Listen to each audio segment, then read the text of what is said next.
Yeah, I don't think it was much of a character building so much, but more of a going dig deep into the subconscious and going into exploring zones of uncomfort with the help of Adina. She was leading us to go and dare to explore in parts of ourselves that we would normally not maybe look into.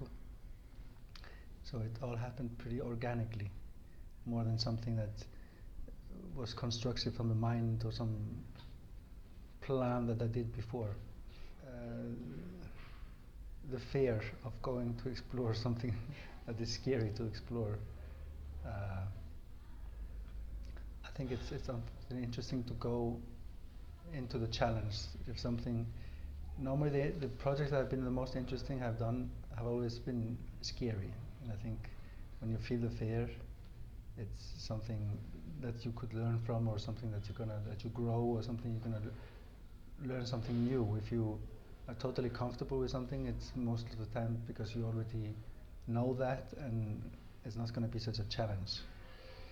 So that was a big challenge to take part in this film. Yes, because of this, I think often, like in life or in a film, we stay in this comfort zone and we don't explore the totality of who we are. And so we go, maybe some people go through life and only explore a tiny little part of themselves. And there's a lot that is in the shadow, or some things that they don't know about. And by going and pushing these limits and going to dare to go into parts of yourself that you would not dare to go into, it's maybe hard, but in the end, it's you can also discover some treasures or some good things that you want to keep, and that was, I learned things that I've kept with me since. It is very different, of course, but both for me are as interesting, but for different reasons. And of course, it's a very different kind of budget and possibilities that you have, and different number of people working.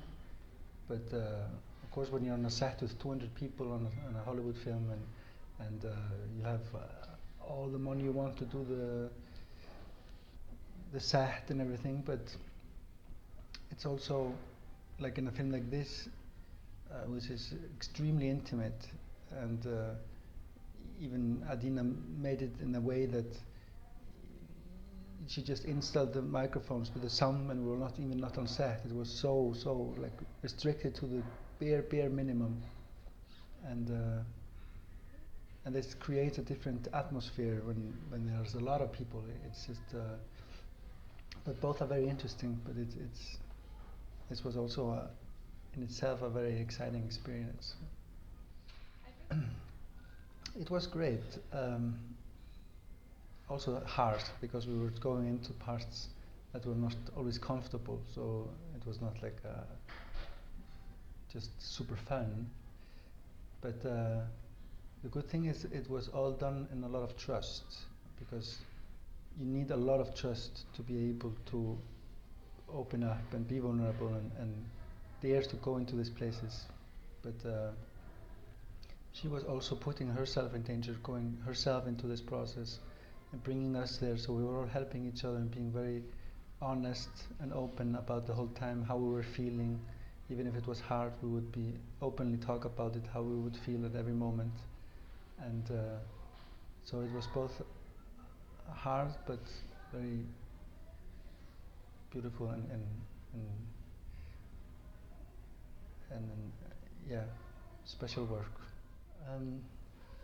I think people should see this movie because it's a film that invites the spectators to go and look into themselves. Many films, you just sit in your seat and you watch a story which is totally separate from you. It might maybe, yeah, bring up some emotions, but this is made in a way a bit differently, that the fourth wall is broken and the characters are sometimes speaking directly to the spectator, and so the spectator is taken into the film, and it's like, and starts going into the same process of the characters in the film a little bit. So I think it's, but you have to be ready also to go and look a bit inward, to go in to look into your places that you are also uncomfortable with yourself. So in that sense, I think it's an exciting film.